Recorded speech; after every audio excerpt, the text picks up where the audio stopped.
Mudança de estratégia.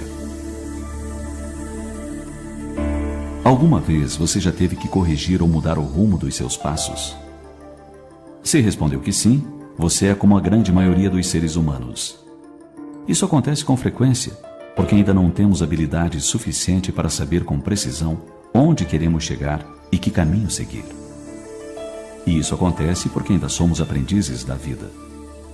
Por causa dessa falta de lucidez natural em nosso estágio evolutivo, é que às vezes nos perdemos em atalhos que retardam nossa marcha na direção dos altiplanos do infinito.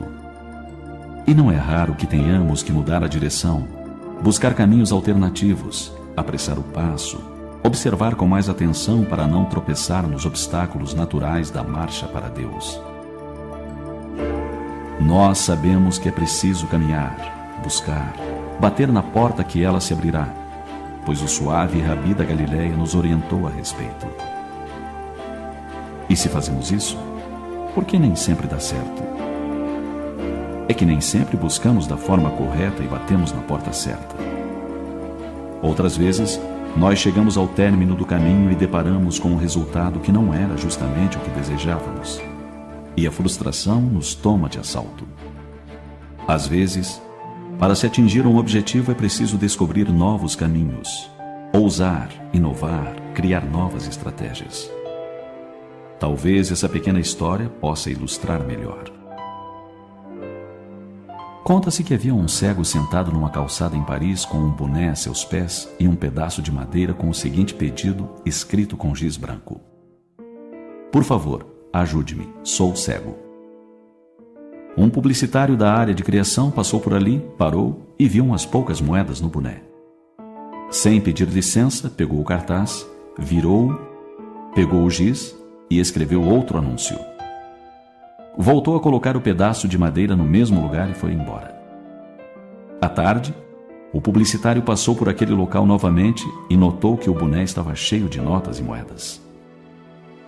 O pedinte reconheceu as pisadas e perguntou se havia sido ele quem tinha mudado o seu cartaz, sobretudo querendo saber o que havia escrito. O publicitário respondeu: "Nada que não esteja de acordo com o seu anúncio, mas com outras palavras." Sorriu e continuou seu caminho. O mendigo não sabia, mas seu novo cartaz dizia: "Hoje é primavera em Paris e eu não posso vê-la." Uma pequena mudança de estratégia e pode ficar mais fácil atingir um objetivo, alcançar uma meta, chegar a um resultado.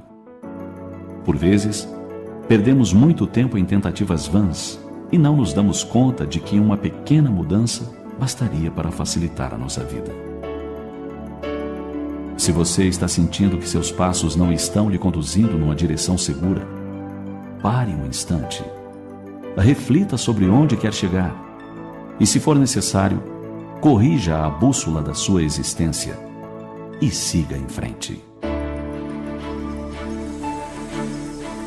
Quando você bate numa porta por muito tempo e ela se recusa a abrir, talvez Deus queira que você busque outra saída. Embora muitas situações nos pareçam fruto do acaso, não imaginemos que estamos à revelia das leis que regem o universo do qual fazemos parte. Pense nisso e procure ouvir a sugestão dos sábios publicitários do espaço para que faça uma pequena mudança na estratégia. E lembre-se, se a porta na qual você está insistindo em bater não se abre, talvez seja o momento de buscar outra alternativa.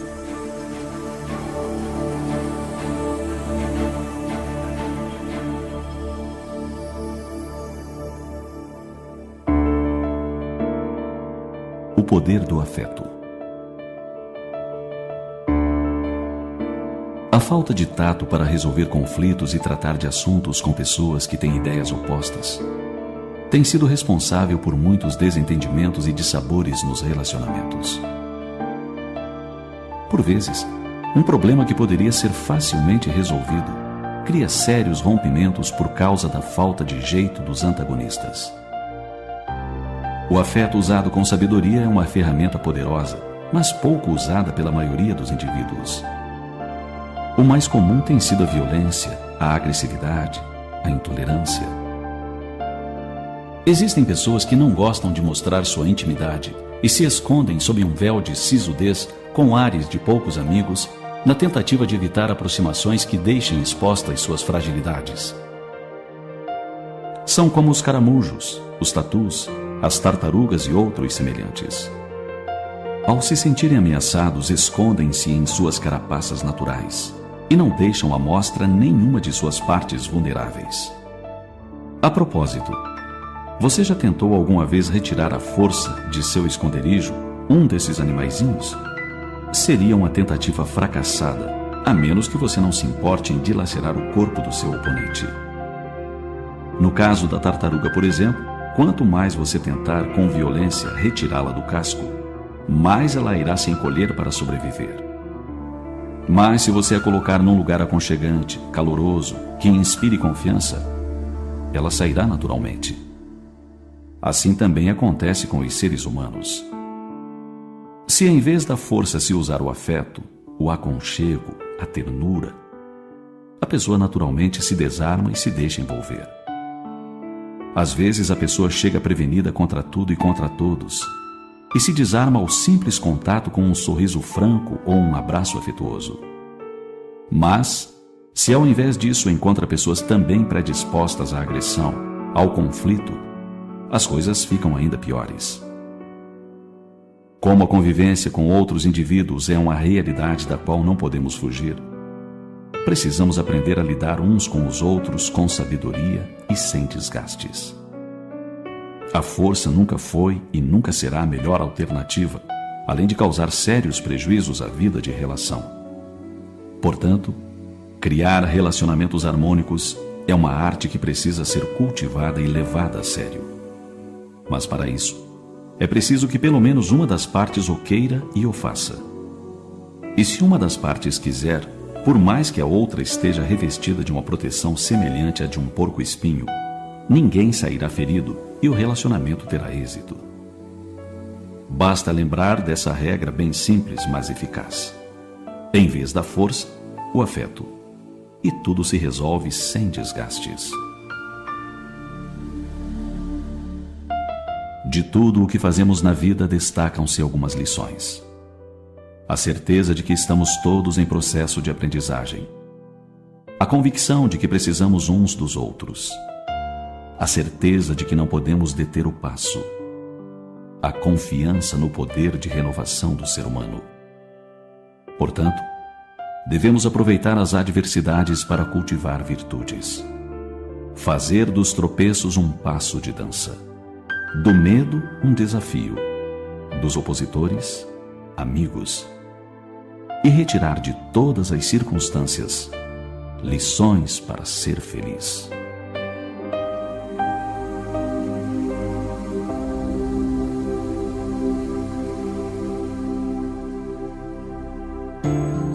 Oração e humildade.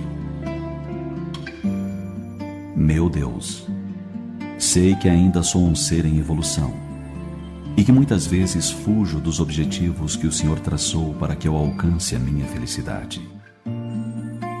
Sei também que nem sempre consigo fazer o bem que desejo, e muitas são as vezes em que faço o mal que já não gostaria de fazer.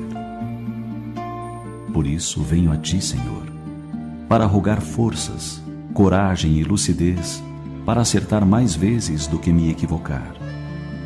E quando me equivocar, que seja por fraqueza ou ignorância, mas nunca por deliberação. Venho a Ti para pedir que não permitas em tempo algum que eu perca a vontade de viver, apesar dos momentos de dor e de sofrimento que por certo terei de passar. Pedir ajuda para cultivar o otimismo, mesmo que o futuro não seja tão promissor. Para que me ensines a desenvolver o romantismo, ainda que em meu peito o coração pareça ter emudecido. Senhor, ajuda-me a não perder a fé na amizade, mesmo que às vezes os amigos me traiam ou me abandonem nos momentos em que mais precisar deles. Ajuda-me a cultivar o hábito e a alegria de ajudar as pessoas, ainda que muitas delas sejam ingratas e incapazes de retribuir. Ensina-me a manter o equilíbrio até nos momentos de grandes abalos, em que tudo conspire para que eu perca o rumo. Senhor, ajuda-me a amar sem esperar retribuição, nem reconhecimento dos seres amados. A observar a vida com um brilho no olhar, até nos momentos em que a escuridão turbar os meus olhos. A enfrentar os desafios da vida com garra e disposição, mesmo sabendo que as derrotas são inevitáveis no meu caminho. Permita-me usar sempre a razão e o bom senso, ainda que o apelo dos vícios seja forte, insistente e constante na minha intimidade. Sobretudo, Senhor, ajuda-me a elevar o sentimento de justiça acima dos meus próprios interesses. Permita-me conservar o amor pela família, mesmo que ela me exija imensos esforços e árduas renúncias em prol da sua harmonia. Ensina-me a ver sempre o lado bom e belo das coisas, apesar das lágrimas que brotarem amargas do fundo da minha alma. Senhor, que eu jamais perca a vontade de herdar as estrelas, mesmo habitando um planeta pequeno e de categoria inferior. E acima de tudo, que eu jamais esqueça que o Senhor é a inteligência suprema do universo e que me ama infinitamente, que provê minhas necessidades, ampara-me sempre e só quer o meu aperfeiçoamento. Que eu possa entender as pessoas que são mais frágeis do que eu, a não julgar o meu semelhante, a educar meus sentimentos e a desenvolver minha inteligência. E por fim, que eu nunca esqueça que sou um espírito imortal e que minha felicidade é uma conquista minha. Nos dias em que a tristeza se apresentar dissimulada e insistente em sua janela, recolha-se por alguns instantes. Busque sintonizar com as forças do bem que pairam acima das nuvens densas que envolvem a terra e alimente sua intimidade com a harmonia celeste. Não se deixe envolver pela tristeza, pois ela impedirá você de ver a esperança que insiste em lhe acenar com a certeza de que um novo e lindo dia surgirá.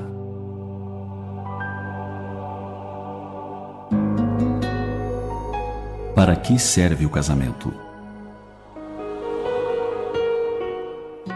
Você já se perguntou alguma vez sobre os objetivos do casamento? Sim, porque algum objetivo o Criador deve ter para fazer da união de dois seres uma lei da natureza.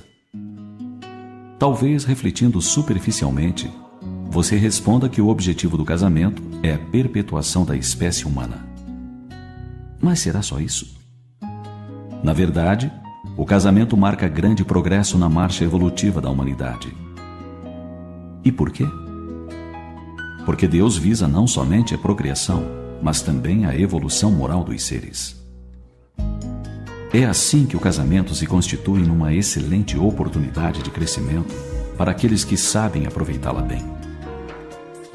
Quando duas pessoas resolvem de comum acordo viver sob o mesmo teto, desde logo terão chances de melhoria individual. E a primeira delas é vencer o egoísmo.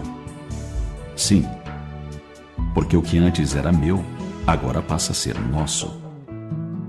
Antes de casar, era o meu quarto, o meu carro, o meu aparelho de som, o meu.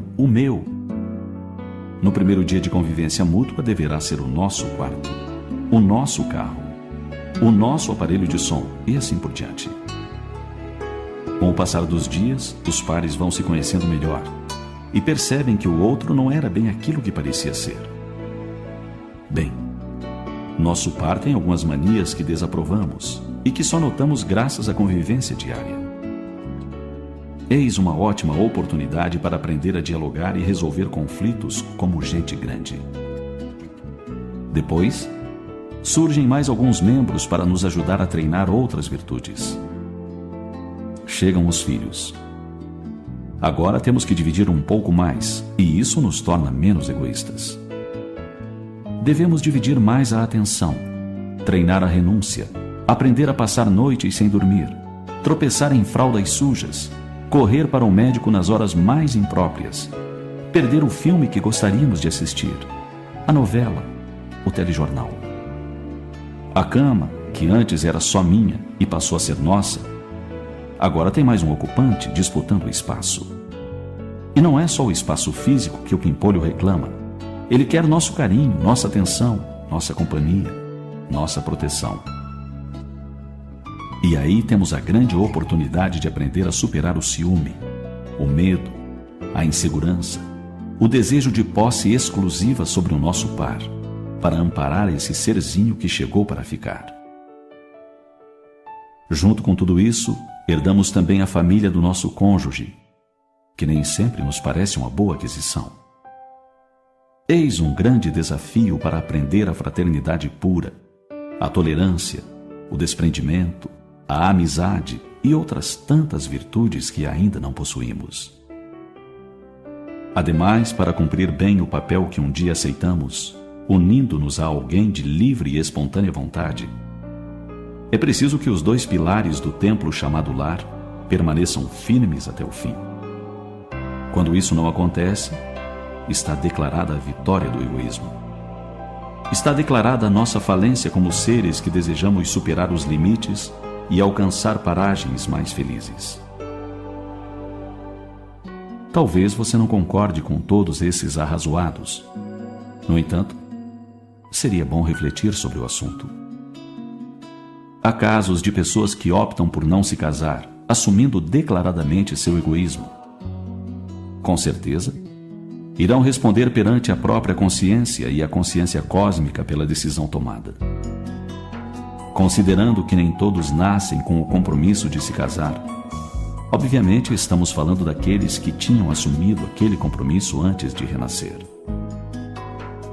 Quem se casa e promete conviver bem com seu par e com os filhos que Deus lhes envia, mas abandona o barco ao menor indício de tempestade, certamente será responsável pelos destinos daqueles que abandonam a própria sorte.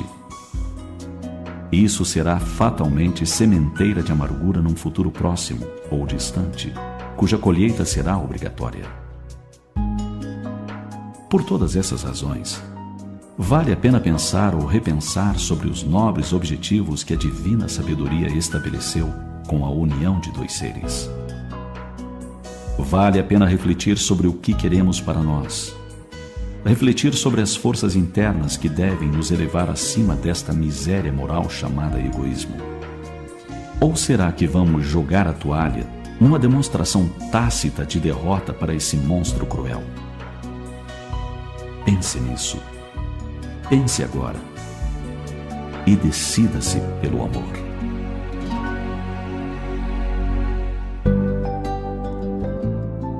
Um novo alvorecer. Ei você, por que esse olhar triste? Por que esse desânimo e essa falta de coragem? Sim, essa falta de coragem de enfrentar os problemas que se acumulam sem solução. Acaso você se julga incapaz?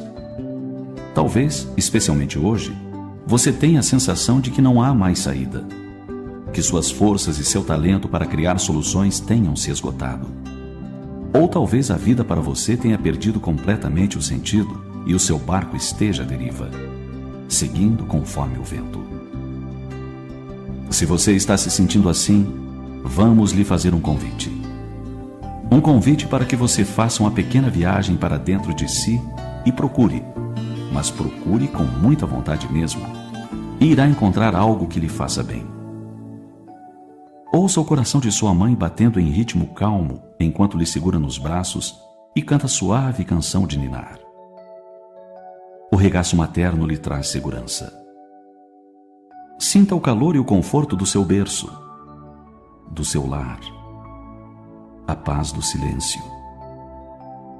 Lembre-se do apoio que o alfabeto lhe trouxe, da luz do conhecimento, da alegria do trabalho.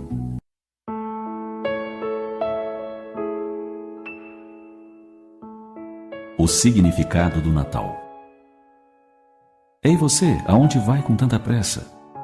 Eu sei que você tem pouco tempo, mas será que poderia me dar uns minutos da sua atenção? Percebo que há muita gente nas ruas correndo como você. Para onde vão todos? Os shoppings estão lotados. Crianças são arrastadas por pais apressados em meio ao turvelinho. Há uma correria generalizada. Alimentos e bebidas são armazenados. E os presentes, então? São tantos a providenciar. Entendo que você tenha pouco tempo. Mas qual é o motivo dessa correria? Percebo também luzes enfeitando vitrines, ruas, casas, árvores. Mas confesso que vejo pouco brilho nos olhares. Poucos sorrisos afáveis, pouca paciência para uma conversa fraternal. É bonito ver luzes, cores, fartura. Mas seria tão belo ver sorrisos francos, apertos de mãos demorados, abraços de ternura. Mais gratidão, mais carinho, mais compaixão. Talvez você nunca tenha notado que há pessoas que oferecem presentes por mero interesse. Que há abraços frios e calculistas. Que familiares se odeiam, sem a mínima disposição para a reconciliação. Mas já que você me emprestou uns minutos do seu precioso tempo, gostaria de lhe perguntar novamente: para que tanta correria? Em meio à agitação, sentado no meio-fio, um mendigo, ébrio, grita bem alto: Viva Jesus! Feliz Natal! E os sóbrios comentam: é louco. E a cidade se prepara. Será Natal. Mas para você que ainda tem tempo de meditar sobre o verdadeiro significado do Natal, ouso dizer: o Natal não é apenas uma data festiva, é um modo de viver. O Natal é a expressão da caridade. E quem vive sem caridade desconhece o encanto do mar que incessantemente acaricia a praia, num vai e vem constante. Natal é fraternidade. E a vida sem fraternidade é como um rio sem leito, uma noite sem luar, uma criança sem sorriso, uma estrela sem luz. Mas o Natal também é união. E a vida sem união é como um barco rachado, um pássaro de asas quebradas, um navegante perdido no oceano sem fim. E, finalmente, o Natal é pura expressão do amor. E a vida sem amor é desabilitada para a paz, porque em sua intimidade não sopra a brisa suave do amanhecer, nem se percebe o cenário multicolorido do crepúsculo. Viver sem paz é como navegar sem bússola em noite escura. É desconhecer os caminhos que enaltecem a alma e dão sentido à vida. Enfim, a vida sem amor. Bem, a vida sem amor é mera ilusão. Que este Natal seja para você mais que festas e troca de presentes.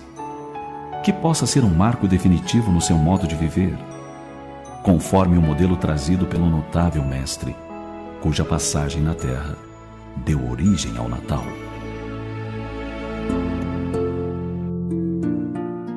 Uma gota de água.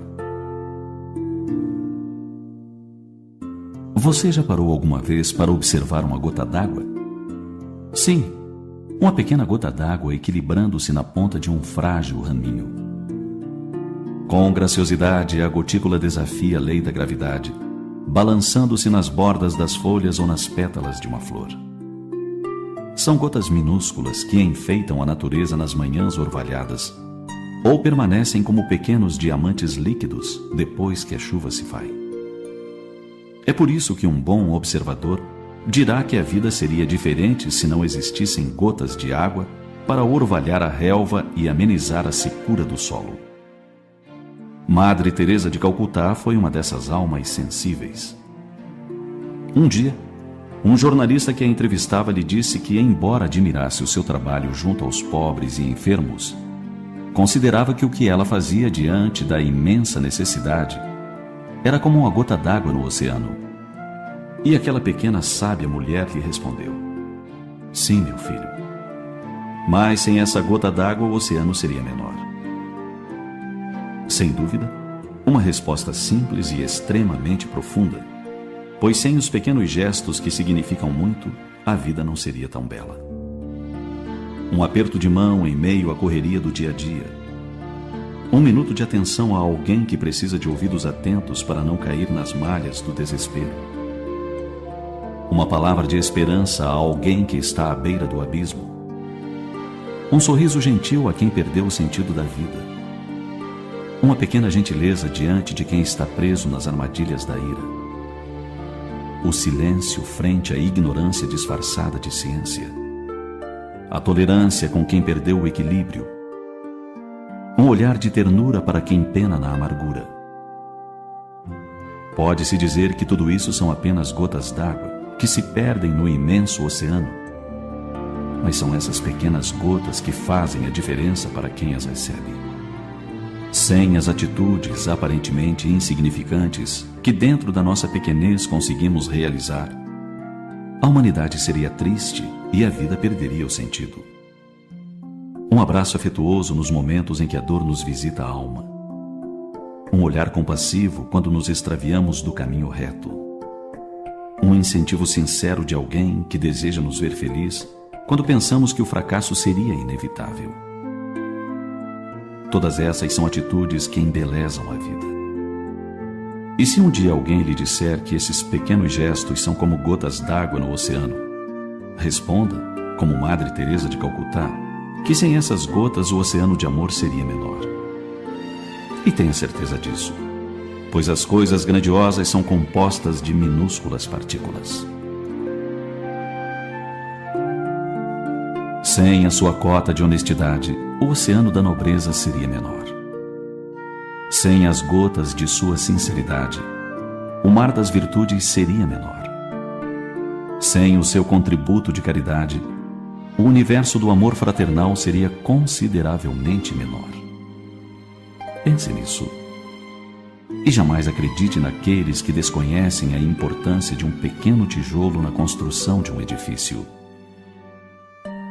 Lembre-se da minúscula gota d'água que delicadamente se equilibra na ponta do raminho, só para tornar a natureza mais bela e mais romântica, à espera de alguém que a possa contemplar.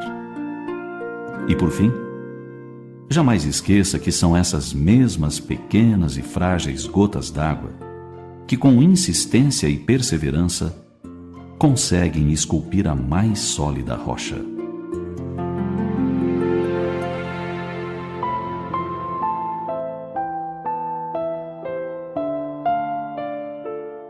Verdadeiro amor.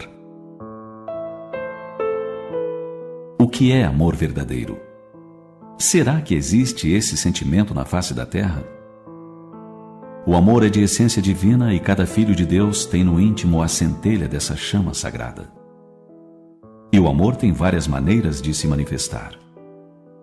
Existe amor de mãe, de pai, de esposa, de marido, de irmão, de tio, de avó, de avô, de neto, de amigo, etc. Um dia desses lemos num periódico digital da Colômbia uma história de amor das mais belas e significativas contada por uma doutora colombiana. Numa tradução livre para o português, eis o que contou a médica. Um homem de certa idade foi à clínica onde trabalho para tratar de uma ferida na mão. Estava apressado. E enquanto o atendia, perguntei-lhe o que tinha de tão urgente para fazer. Ele me disse que precisava ir a um asilo de idosos para tomar o café da manhã com sua esposa que estava internada lá.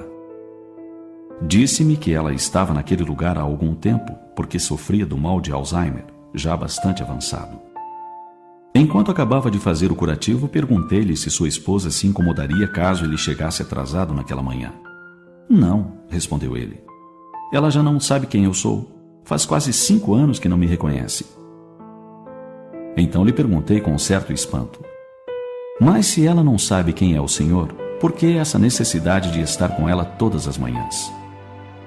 Ele sorriu e com o olhar enternecido me disse: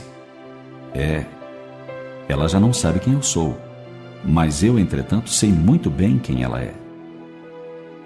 Tive que conter as lágrimas enquanto ele saía e pensei: é esse tipo de amor que quero para a minha vida. O verdadeiro amor não se reduz nem ao físico nem ao romântico. O verdadeiro amor é a aceitação de tudo que o outro é, do que foi, do que será e do que já não é. Você sabia que o mal de Alzheimer é um transtorno neurológico que provoca a morte das células nervosas do cérebro, descrita pelo neuropsiquiatra alemão Alois Alzheimer, que é de onde vem seu nome? Pode se apresentar em pessoas a partir dos 40 anos de idade, de maneira lenta e progressiva. Em estado avançado, provoca no paciente a incapacidade para se comunicar, reconhecer pessoas, lugares e coisas. O enfermo perde a capacidade de caminhar, de sorrir, de fazer a própria higiene e passa a maior parte do tempo dormindo. No entanto, do ponto de vista espiritual, é uma bendita oportunidade de aprendizado para o espírito imortal que fica temporariamente encarcerado no corpo físico sem poder se manifestar. Geralmente, o espírito percebe tudo o que se passa com ele e ao seu redor, mas não consegue se expressar. Todavia, não fica insensível à atenção, ao afeto, ao carinho e à ternura que lhe dedicam. A pessoa sente o amor com que a envolvem. Por todas essas razões, vale a pena refletir com a médica que ficou a pensar consigo mesma depois que seu paciente foi ver sua amada. É esse tipo de amor que quero para a minha vida. O verdadeiro amor não se reduz nem ao físico, nem ao romântico. O verdadeiro amor é a aceitação de tudo o que o outro é, do que foi, do que será e do que já não é.